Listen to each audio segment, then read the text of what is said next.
Thank you. Good morning, everybody. Good to be here. Jamie invites me here a couple times a year, and I always enjoy coming here. I think you've got one of the coolest church spaces that, I visit a lot of churches, and this one, I just like it. I like the stained glass. I like the floors that you put in here. I like everything about it. And I kind of like Jamie, too. So.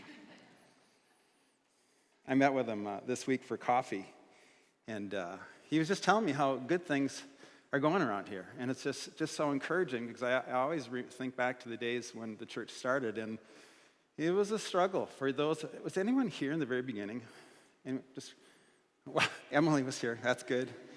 Yeah, so it was touch and go, and sometimes I wondered if you guys were going to make it. And I felt a little responsible because I kind of encouraged Jamie to come over here and start this church. And so I was like, oh, God, please, for the sake of all of us, make this happen. And then to sit with him the other day and have him tell me how good it's going here just made me really happy. So it's good to be here. Jamie asked me to jump into the middle of this sermon series that he started a few weeks ago that he's called Fight. And it's based on something that the Apostle Paul said in Colossians chapter 2 to that church. And this is what it said. It said, Paul, writing to the church, said, I want you to know how hard I am contending for you. And that word contending is an interesting word because it literally means, in the Greek, it just means an assembly. And I looked at that and I thought, well, that's a weird word, especially to translate into contend. Why would the word assembly have anything to do with contending? But as I read more about it, it took on the meaning of a fight because the assembly, a lot of the assemblies back in those days were when people would gather to watch a fight or to watch a battle. So that's why that word came up with the idea of contending. And so Paul is telling his church that he's in a battle on their behalf. And he hopes they're watching. He hopes that they understand how much he's fighting for them, for their faith, to grow in different areas. And Jamie said that sometimes we have to fight for our faith. And so this series is looking at different aspects of this idea of fighting for your faith. One of the things that God wants us to fight for is community, a sense of community here. And that's what I want to talk about today. I was thinking back to the early days of my faith, and I just had a hunger for God's community. I'll talk a little bit about that in a few minutes, but it was just so strong. I just wanted to be with God's people. I felt that there was something powerful there. And I think sometimes it's easy to come and go to a church service and even to engage in maybe in a small group or potluck or whatever it is that you might engage in and never fully enter into a sense of true community. And so I want to talk about that today because I think it's something that God has for us and he wants to make sure that we appreciate. You know, a few decades ago, the idea of community was just built into our culture. Whether you were a Christian or not, we were surrounded by a supportive community. Life was slower. Towns were smaller. People traveled less. Employees stayed at the same company, sometimes for their entire career. My dad did. So his entire career was at Northwest Airlines. People would sit on their porches and chat with their neighbors after supper. Can you imagine that? But today, that's all changed. Life has speeded up. People change jobs. I read on the average of every 4 years. Travel is no longer rare, but it's normal. On average, people move every 7 years.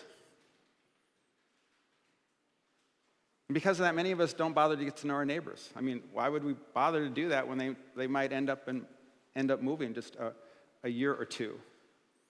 And then added to all that, we had the pandemic that forced us to separate ourselves from one another. So we're reeling from that as well. So now we're waking up to this reality of a loss of community. We don't have a sense of community in our world anymore. In fact, maybe you saw it this week, but the Surgeon General came out with an article saying that we are experiencing an epidemic of loneliness.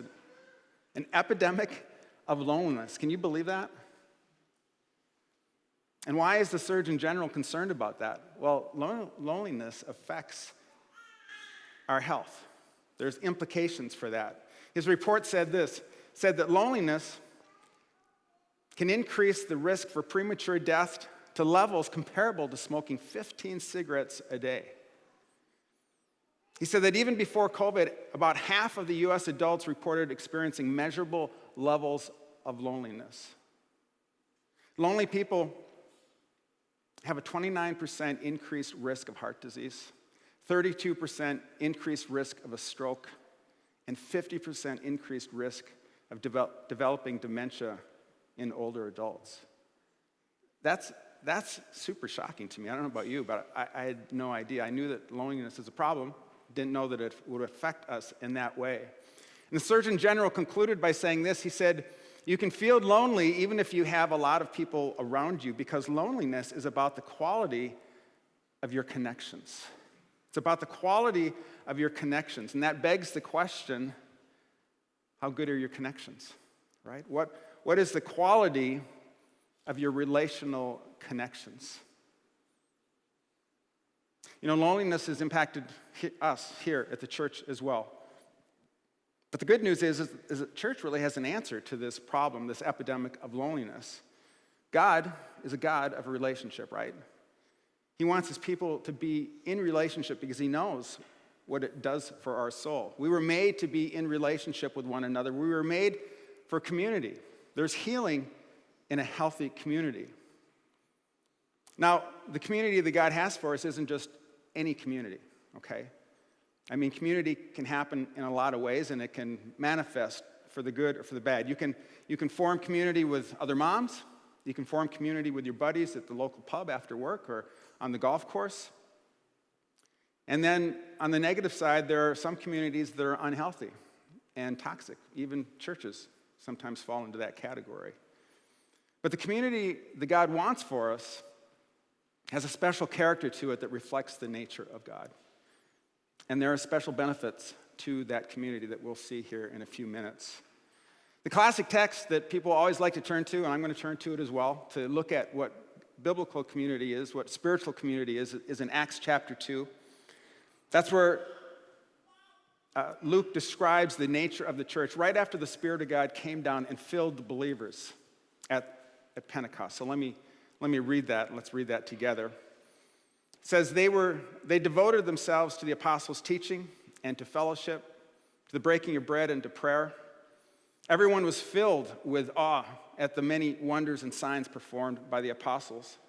All the believers were together and had everything in common.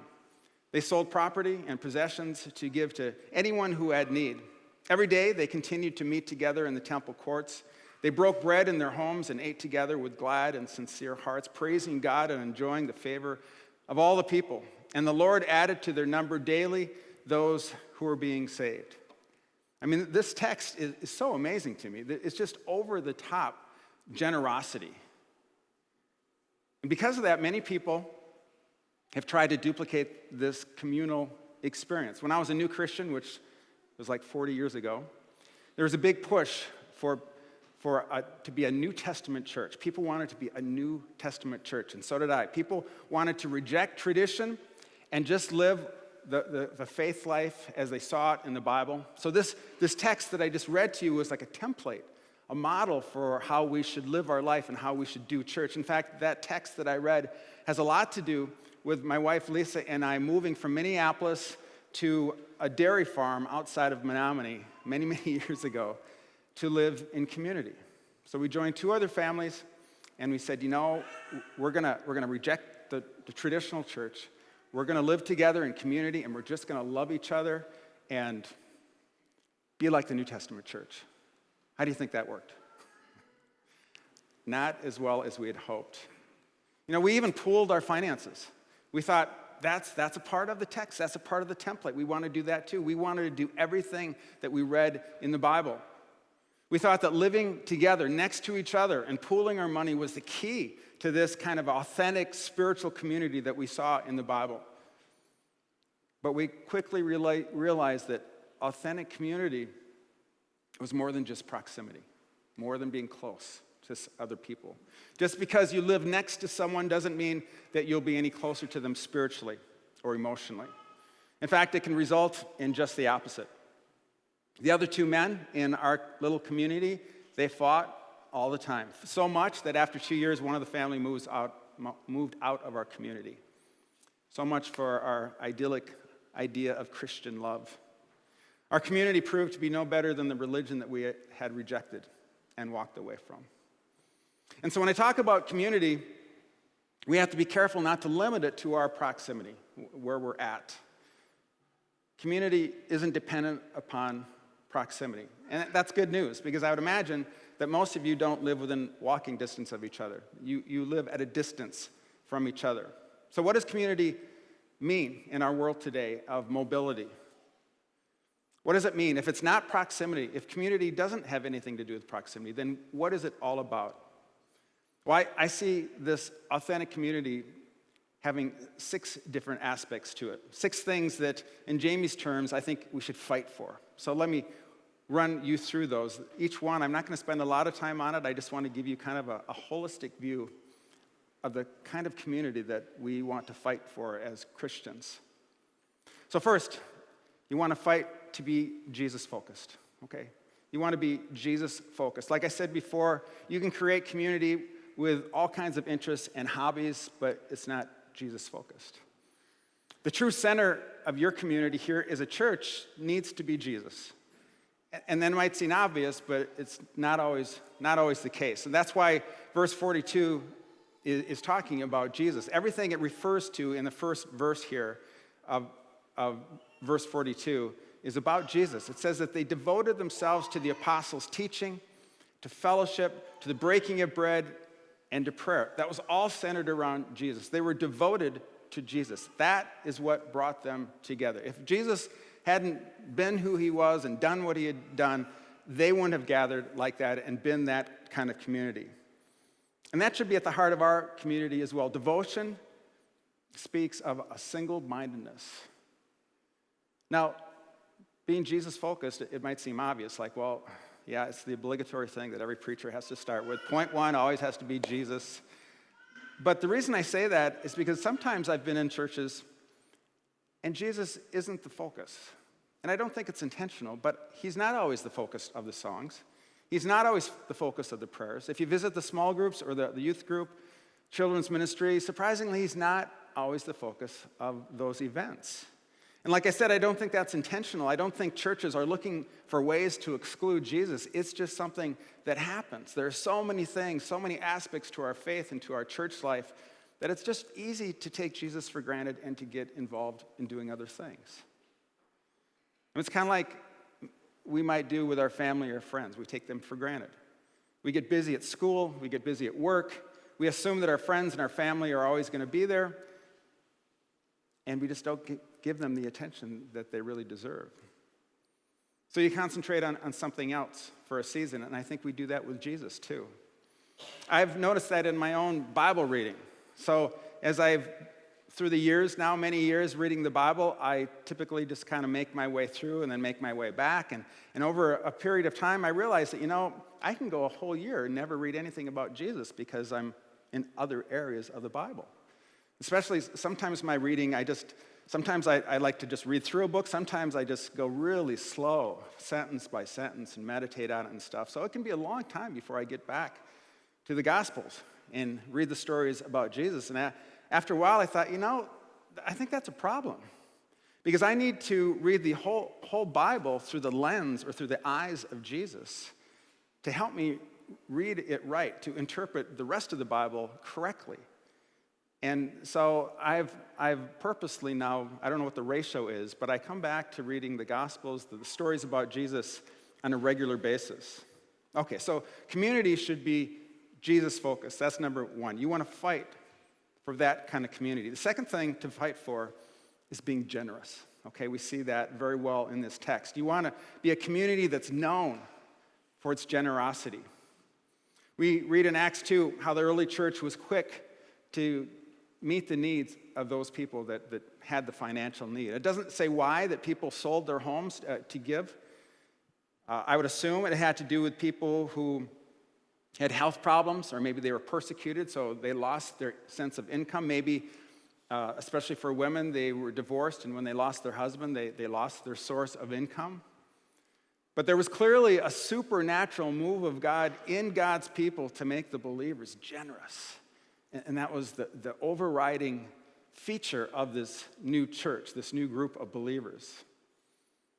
Now, generosity, you can see it in many ways. It's shown in many ways. It's not just financial. So if you're concerned, like, well, Remy, I don't have that much money, I can't be generous. You can be generous in many ways. You can be generous with your time. You can be generous with your talents. Just your personality. You can be generous of just showing up with a smile. You see, community grows when people are willing to sacrifice some of what they have or some of who they are with the community and for their sake. You see, you want to build them up. You know, another word for generosity is love. So as I talk about community here, if you go, well, where does love play in? I think generosity is just another word for love. The word generosity gives you a better picture of what love looks like. Love isn't just a feeling. Love's an action that you want to take. Now, proximity can help you when you're trying to show love, when you're trying to be generous. If I live across the street from you, I might be more apt to be generous with you and show my love towards you. Not necessarily, but it's possible. I learned that on the farm, that it's not necessarily true. But most of us have cars or a bus or a taxi or an Uber. We all have phones that we can access other people to, and that's much more than what the early church had. Just takes a second to pick up the phone to contact someone, and it doesn't take that long to get into their presence either with our mobility. We moved from Menominee to Minneapolis last year, and in Menominee, we could visit just about everyone in the church probably within 10 minutes. So I'm kind of spoiled that way. Moving to Minneapolis, joined a little church, and then my wife signed up to deliver some food to a family with a new baby, and it was 20 minutes away. And I'm like, 20 minutes? And then I thought, well, Remy, that's what you have a car for, okay? The car solves that problem. You can get into the proximity of someone very easily. The early church didn't have that. I mean, maybe they had to walk for 20 minutes to get to, deliver that meal. But I can drive, so I calm down. So my point here is, don't let distance convince you that you can't experience true community. Fight to be generous. Fight to have that kind of community, to get out of your comfort zone so you can serve others. Third thing to fight for in community is being vulnerable. That means that you're willing to show up in your weakness. Church isn't a place to showcase your success, okay? You don't need to hide your success. I mean, success isn't a bad thing. I'm not saying that. But you don't want to wear it on your sleeve. You don't want to show it off all the time, always talking about everything that you're doing that's so good. Church should be a place where you can be honest about your weaknesses without the fear of being shamed. Because you know deep down that we're all broken. We all have our weaknesses. We're all fallen creatures. Brene Brown said this about vulnerability. She said, vulnerability is having the courage to show up and be seen when we have no control over the outcome. Vulnerability is not weakness. It's our greatest measure of courage. If we just show up with our best selves all the time, we're only going to perpetuate the past. In other words, when we show up with our best selves, we're acting like we don't have any growth areas, okay? And if we don't have any growth areas in our mind, then we can't change. And if we can't change, well then how can Jesus move in our life? Because he's always changing us to be more like him. When we show up in weakness, it gives the church an opportunity to find new ways to strengthen that weakness. For example, if you're willing to share your struggles in marriage, and trust me, we all struggle in marriage. You're not alone if that's your place. But if you share your struggles in marriage with a friend here or maybe in a small group, it sensitizes everyone to that weakness. And we can all go, oh yeah, I've got that. I've got that same weakness. I struggle in that same area. Maybe we can do something about that. Not just for you, but for me and for other people here. So sharing your weakness can actually spur innovation, meaning that sharing your weakness might result in a church starting a whole new ministry to help people just like you deal with the weakness that you've shared. You see, when visitors come here, they don't want to see perfect people, all right? They don't want to hear about your success. I mean, like I said before, it might be interesting and you don't want to hide it. But if everyone they talk to here and they introduce themselves to, the first thing they do is share their success, that visitor is going to go, I don't think this is a church for me because I'm not successful like these people are. No, visitors are looking for people, they want to see people who look like them, who have problems like them. They want to see people who have met God in a way that helps them change their problems and to meet their weaknesses. The Apostle Paul said that God's strength is made perfect in what? In weakness, right? So you want to fight for a community where people are free to show their weakness. All right, number 4. You want to fight for a community that is humble, okay? You can't have true community when one person or a group of people elevate themselves over the others. Pride will always shut down God's community. Now, pride manifests in a lot of different ways, and I could talk about it different ways, but the way I want to talk about right now is that I see pride surface when people think that they're too busy to slow down and engage in the church community, okay? And I think that's so easy to do today because we are busy people and we're doing important things. These people think that they have more important things to do, so they just show up when it's convenient, and maybe they drop a check in the offering to kind of justify or absolve them of their absence. But Jesus never played that card, if you think about that. If you want to compare yourself to Jesus, I mean, he was God in the flesh. He had lots of things to do, had lots of things to attend to, important things. But he slowed down, and he mixed with individuals on a daily basis. He didn't keep himself at a distance. And I love to read through the Bible stories and just go, wow, do you realize how many stories there are in the Gospels about Jesus with an individual? I mean, he does speak to the masses at times, but typically the stories are about an individual. And not only are the stories about an individual, but they're individuals with names. I think it's so interesting that those names have been preserved in the text. You know, we've got Lazarus and Mary and Martha and Zacchaeus, lots of names. It just shows how personal Jesus was and how much he slowed down to be a part of the community. But Jesus went beyond just mixing with people, he's served them.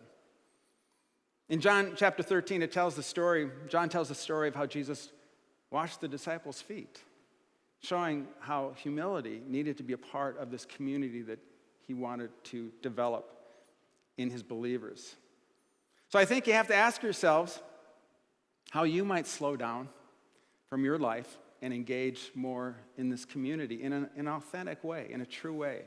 Not just showing up, shaking a few hands and leaving, but how can you show up in a way that truly engages and truly gets to know other people here? 5th thing to fight for in this community is being purposeful, being a purposeful community. I mentioned before that our focus should be primarily on Jesus.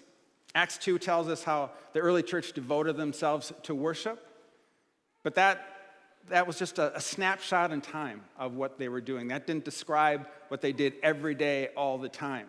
You know, they weren't sitting around singing Kumbaya every day. No, they were a church of action, and the book of Acts is all about that. It tells it the dynamic story of a church that was on the move. And so the community that you want to fight to become is one that's passionate about reaching your neighbors with good news about Jesus, that you're purposeful about that. Not just on Sundays, but in different ways. And I saw on Facebook, and Jamie was telling me a little bit about your service in recent weeks to the community, and I think that's great. And one of the things I liked about it is so many of you got involved. Many of you participated. It wasn't just a few.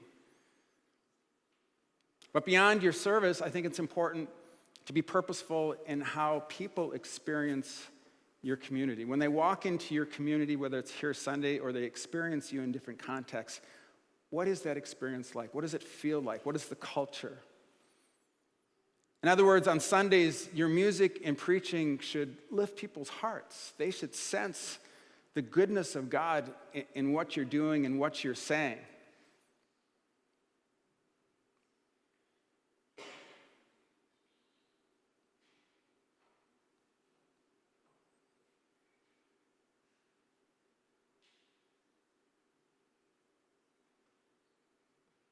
I have a very sensitive computer screen, and it just lost my place, but I'm coming back into it.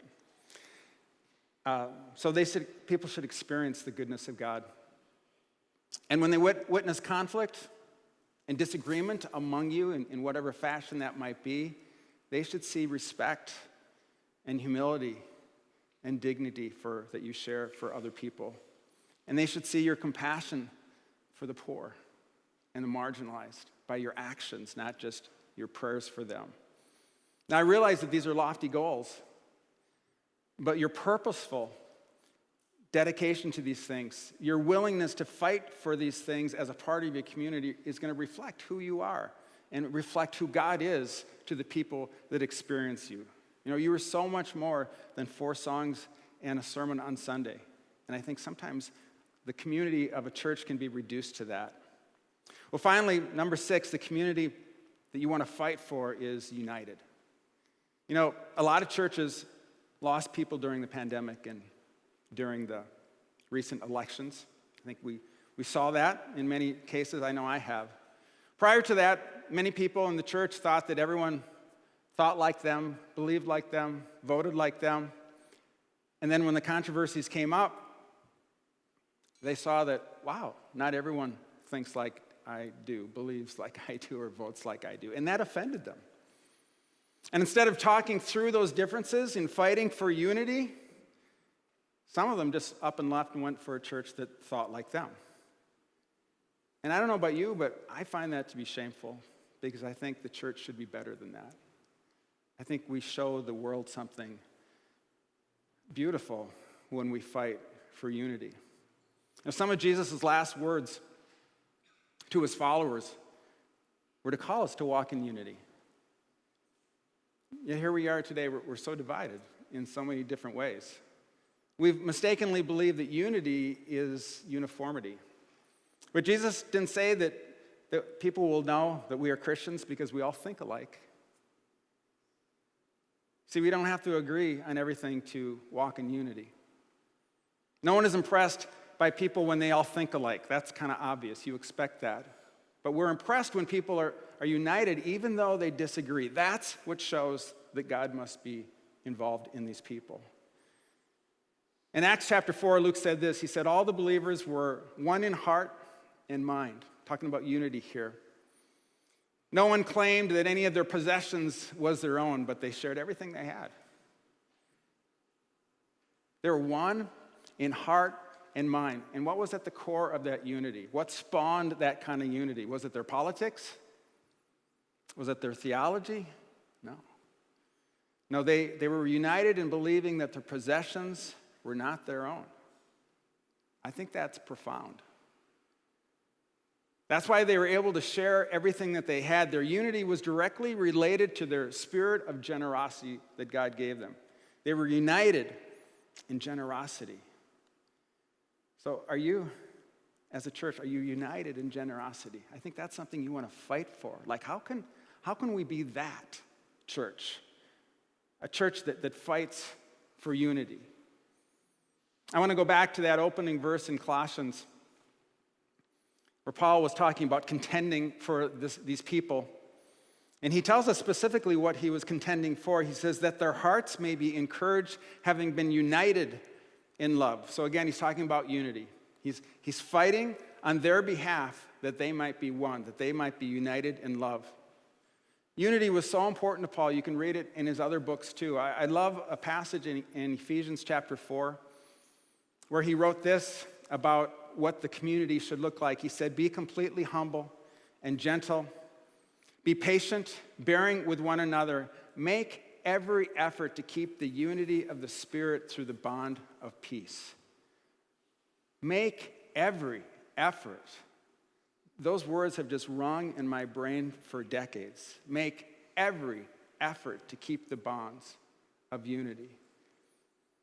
So I get from him this sense of fighting. He is fighting for their unity, but he wants them to fight for it as well.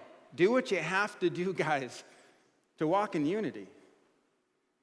It's not easy, but he says that there's a reward for their struggle.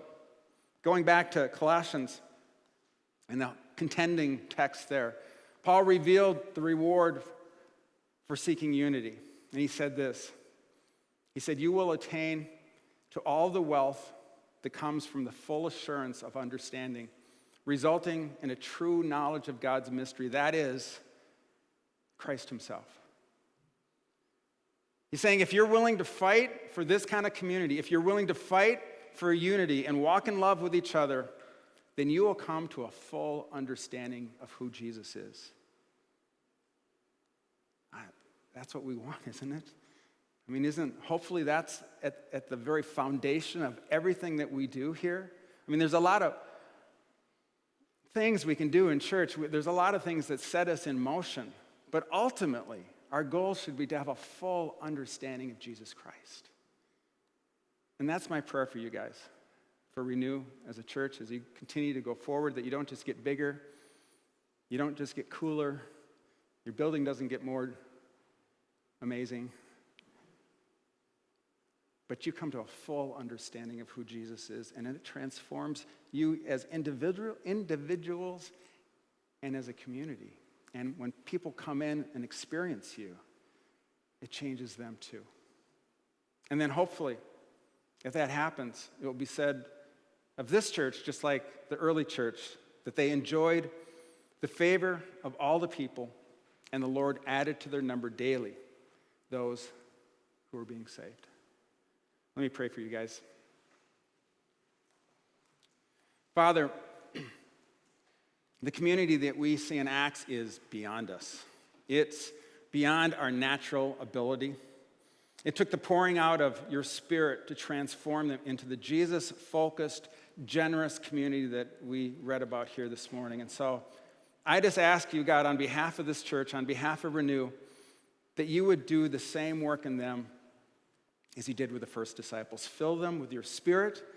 May your grace powerfully work in them to fight for the community we see here in the book of Acts. God, make them a generous church, a united church, a church that comes to the full understanding of Jesus Christ. And I ask that in your name. Amen. Thank you for watching this sermon. If you want to hear more from this series, hit the button below. I want to encourage you, subscribe to our channel, and if you want more information, check us out online at renew.church. We are a church that is for Jesus, for people, and for our city.